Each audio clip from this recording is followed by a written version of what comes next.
Welcome to a present from the past. The show for all your paranormal needs. Hello and welcome to another episode of A Present from the Past. My name is Weldon Trantham and this is... Natosh.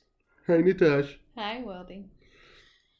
So today's episode, topic, story, all the above, is we're going to be talking about the Lady of White Rock Lake.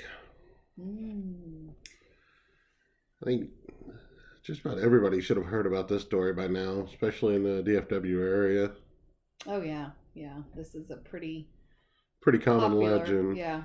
Popular, common legend, yes. Excuse me. But I brought some notes. Like a good little boy.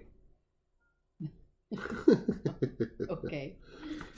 Well, fine, and be that way, you know. You can use your notes. That's fine. What? I feel like you're picking on me now because I brought notes.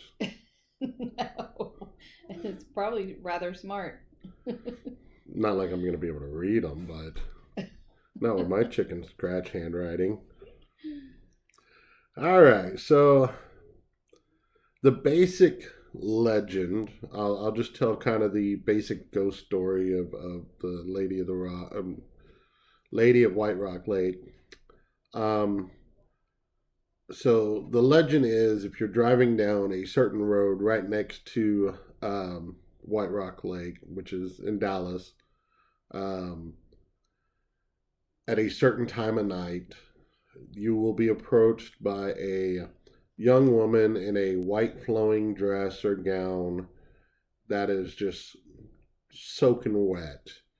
And she will calmly ask you, "Hey, I have an emergency. Can you please take me home or take me to this address?"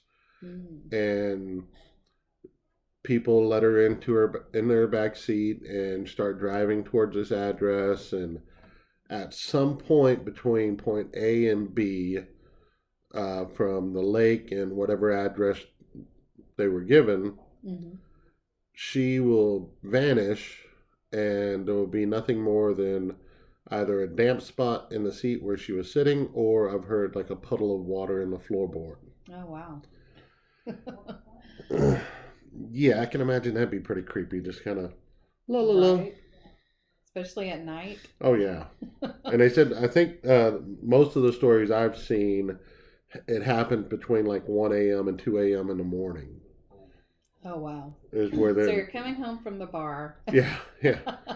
You see a chick on the side of the road. Leave it to Texas to come up with a legend that happened when the bar closes. Right. I'm willing to bet you a lot more of these that I have a list that has a bunch of different stories that I would like to go over and legends. I'm wondering how many more of those kind of tie into the whole 2 o'clock in the morning type stuff.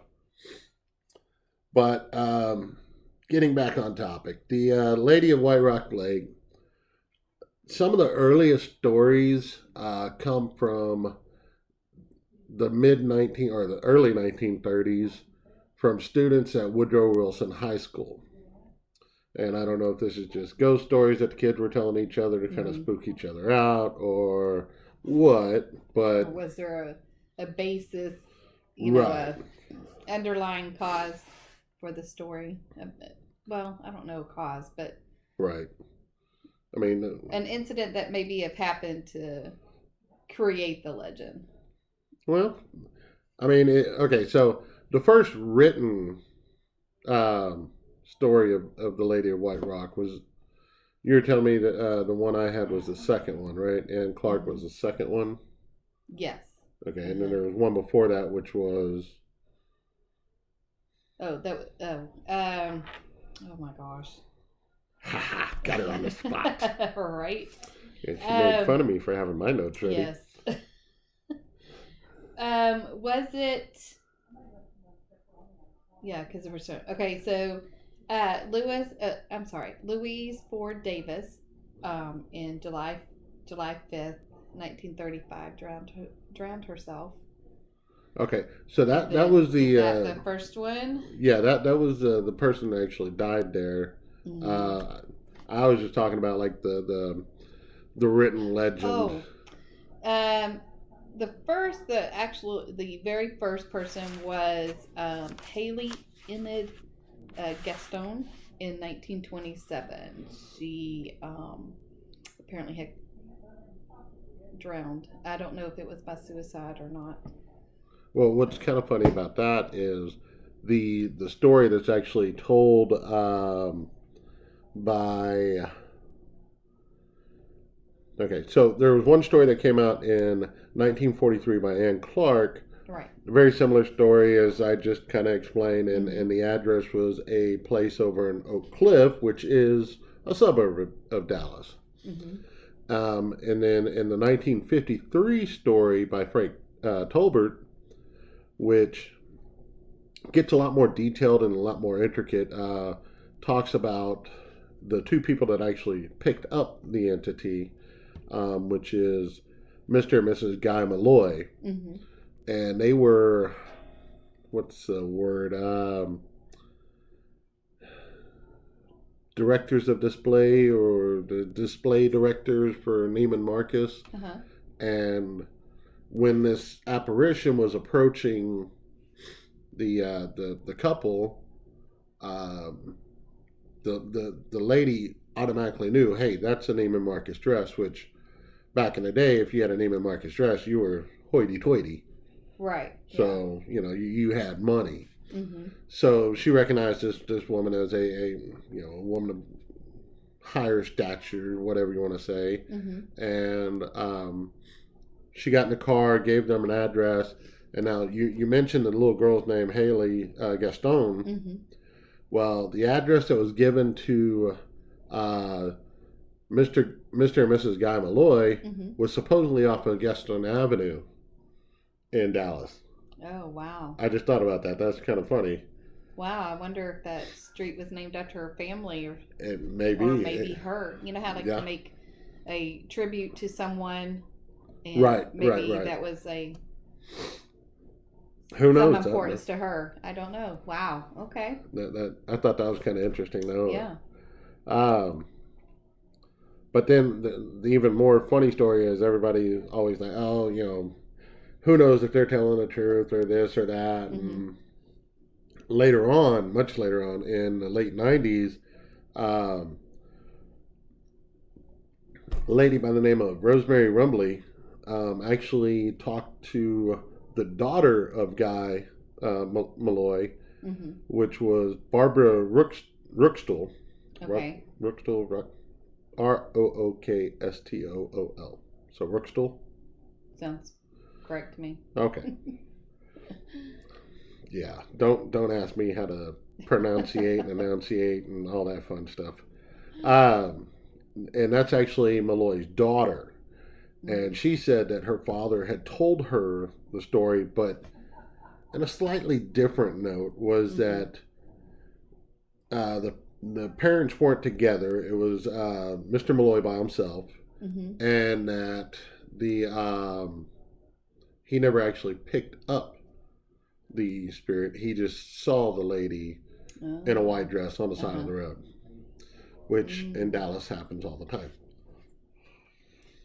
So I guess as stories are passed along, Right. almost like the game telephone, more elaborate details come in, more spooky details come in, makes it much more funner and Oh yeah, I scarier. mean, any legend with time, something is added on to it to make it even a little bit more spooky and a little bit, um, so supernatural. yeah. I mean, and then you start asking a question of who could the lady of White Rock Lake be, and you have the first one, Gaston, Haley Gaston. Yes. Okay, who I think the story, if I remember correctly, was she was a little girl that either fell off of a pier and drowned or something like that. Oh, okay. And I'm kind of, if I'm wrong, leave a comment, let me know that I'm wrong. Um, but then you have the other story of Miss Frank Doyle, who found a suicide note by her sister, Louise Ford Davis, and she called the police as soon as she came across the suicide note. The police rushed out to White Rock Lake, but unfortunately, by the time they had gotten there, Miss Davis had already drowned. Oh, okay. They even mentioned that they tried resuscitating her, and no luck. Sad. And then the other lady, okay, and that one, by the way, happened in 1935. And then in 1942, you mentioned this one also, was Rose Stone. And she was a 35-year-old lady that drowned. And I think her body was found next to the shoreline. So we have these three stories, and then I'm sure there's a lot more people that have either drowned in White Rock Lake or died near White Rock Lake, or, as you pointed out earlier, there's a cemetery right next to White Rock Lake. Cemetery. It's not open to the public. It is private, but there are like 500 grave sites there. So, it could be any one of those. Who knows? So. Yeah, I mean, man, I'm just allergy season. It's terrible right now. It's almost interesting. Whenever you have a source of water, there's almost always some sort of ghost legend or spirit or something attached to it. Why do you think that is? Well, I think because people obviously drowned or are maybe killed by water. And so it's just a natural place to, conjure up something of that sort. And two, water is a energy source. An energy source for entities as well. So it could be, all the above. You were killed there, or your body was left there, or, you drowned. So, I mean, is there anything significant to like an energy source? Like, okay, so we have water. Would anything else be like a honing device for like a natural honing device for entities or spirits? Like any certain... My mind just went totally blank. I'm sure there is. I cannot think off the top of my head. We'll have to come back. I've heard stuff like quartz. Yes. Certain minerals, certain rocks. Crystals. Will have crystals. Yeah. Will have certain energies that either can hold spirit energy better or conduct spirit energy a little bit better, and therefore you're in a paranormal investigative kind of mindset. We're more apt to have some sort of unexplained activity when it comes to being closer to water or a large quartz or certain mineral deposits. Right. True.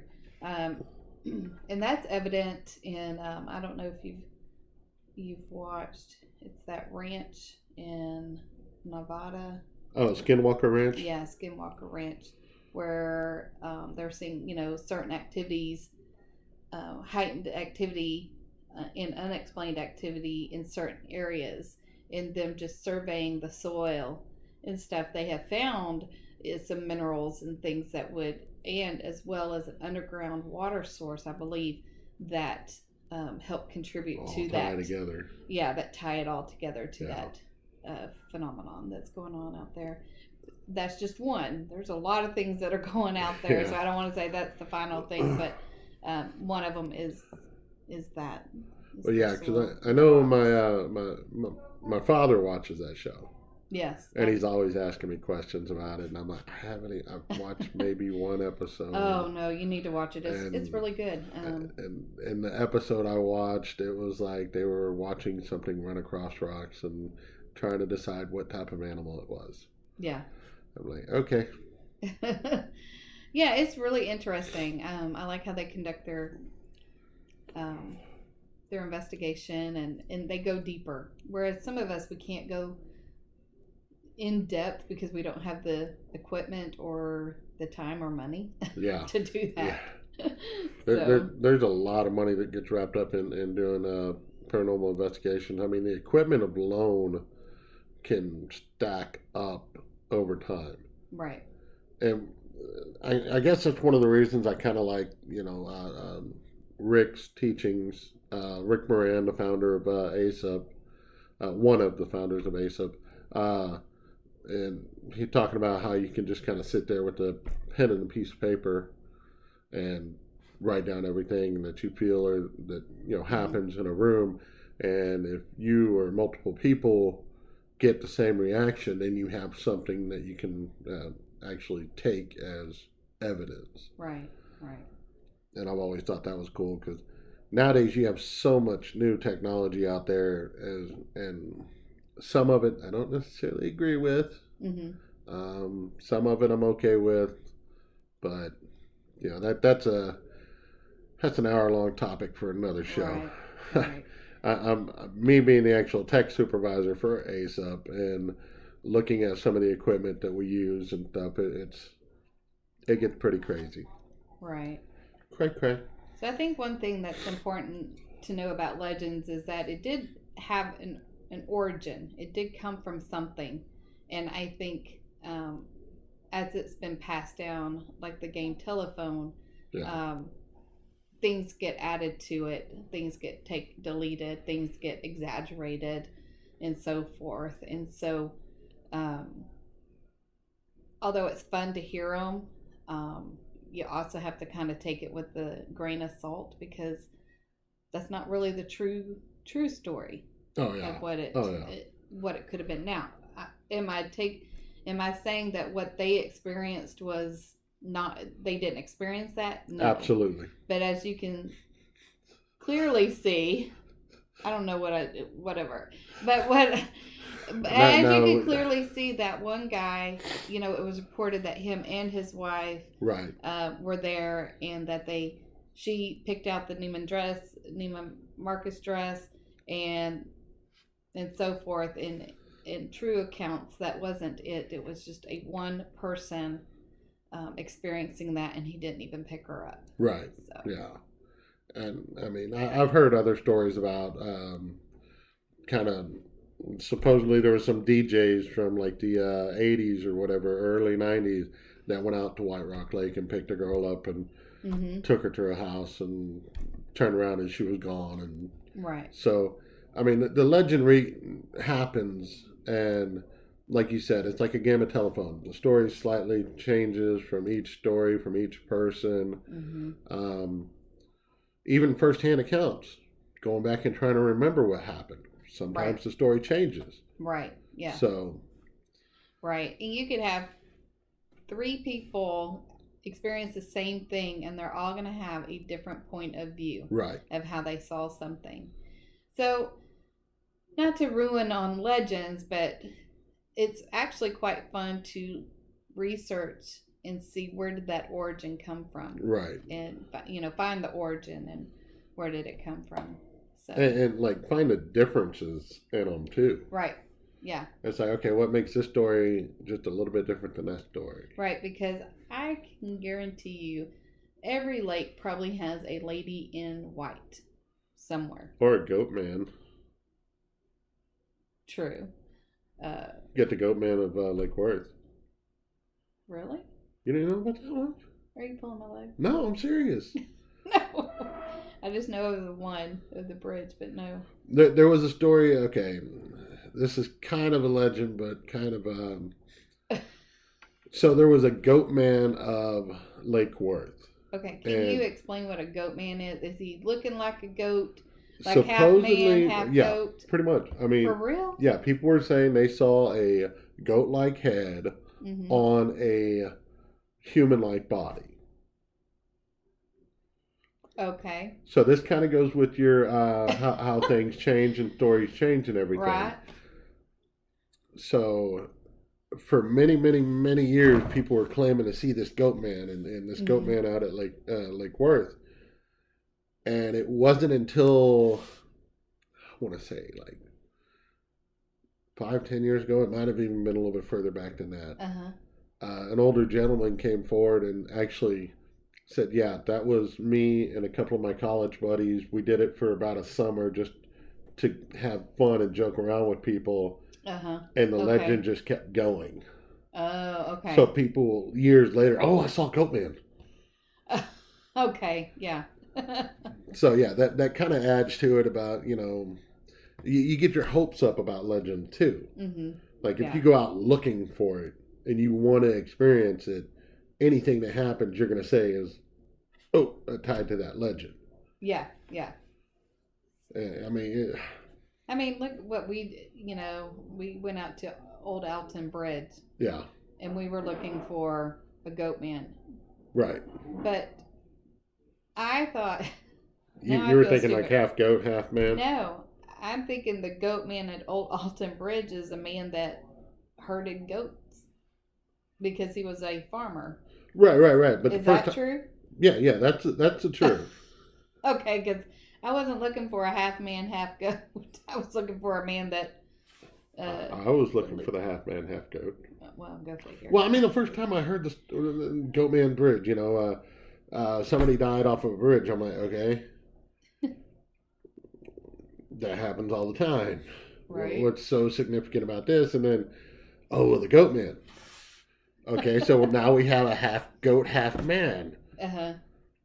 I'm down. I guess because I heard just Old Alton Bridge, and then I don't know. When I think of goat man, I don't think half man, half goat. I guess I just The devil a goat- look-alike. Right. I guess I just thought of automatically assumed it was a goat herder. Yeah. Okay. No, I was thinking it was. Never mind. Yeah. But what's weird is where I actually work at. A bunch of the people. I work with a bunch of younger kids. Uh-huh. They're late teens, early 20s, Uh-huh. and they found out that I do paranormal stuff. Uh-huh. When can we go? I'm like, Oh yeah, I always get that question. Oh, I want to go.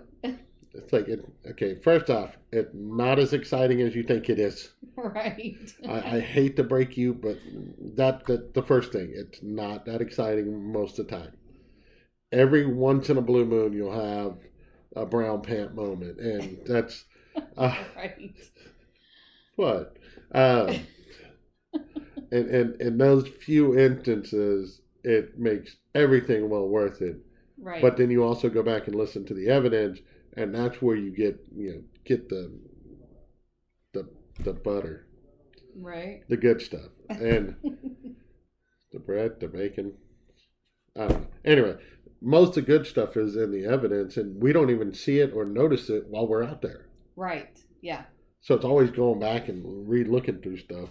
Right. Yeah. But, yeah, That's the one, and that's when it scares me because I'm like, writing in my report, I think I saw this and this happened, and I was talking to this, entity that came up to me, and then they're like, we have audio and video evidence Yeah. of that happening, and I'm like, what? Like, and it freaks me out. It really does. Yeah. I kind of get scared because I'm like, wow, Yeah. like, whoa. And then you're like, well, I'm not crazy after all. Right. And the reason I brought that up, though, is because I was actually debating on taking, like, all of us taking a day off, from work and stuff, and taking them out there to Old Alton Bridge and let Might them. as well. And those that are listening, for Old Alton Bridge, it is a public park, and so the last time we went out there were tons and tons of kids, and of course this was after Ghost Adventures did their episode of Old Alton Bridge. Oh, you mean the Demon Bridge? Oh, was that? Oh, yeah. Um, and let me just tell you, there's no demons there. But anyway, there were tons of kids, and there was one that was walking around with a shotgun, and yeah, but he would announce, "I have a shotgun." Well, okay. I don't think you are legal. Future serial killer of America. Right? I don't think you are legal to be able to handle that. Those were teenage kids walking around. So you have to be careful when going out there. Just be careful. But I think it would be fun. Yeah. You know? I just... It's the excitement of it, and I think they would get a kick out of it. So, yeah. It's more or less planning a day where we all can be off at the same time, because there's like 6 or 7 of them that want to go. Well, you could do 2 days. You know, this group, whoever can go on this, and whoever can go on the next. And then you're going to have the people that found something on the first one, and then find something on the second one, and everybody gets mad and angry. And why didn't you do that for us? That's just the way the cookie crumbles. They don't. They're not a performance show. So. Hey, but I paid gas to get out here. I demand to see a performance. Yeah. Good luck. Oh, and also parking there is awful. So it is really awful. Not much parking at all. Yeah, I mean, when I went with y'all, it was, I know it's just a little dirt patch or whatever you could park in. Yeah.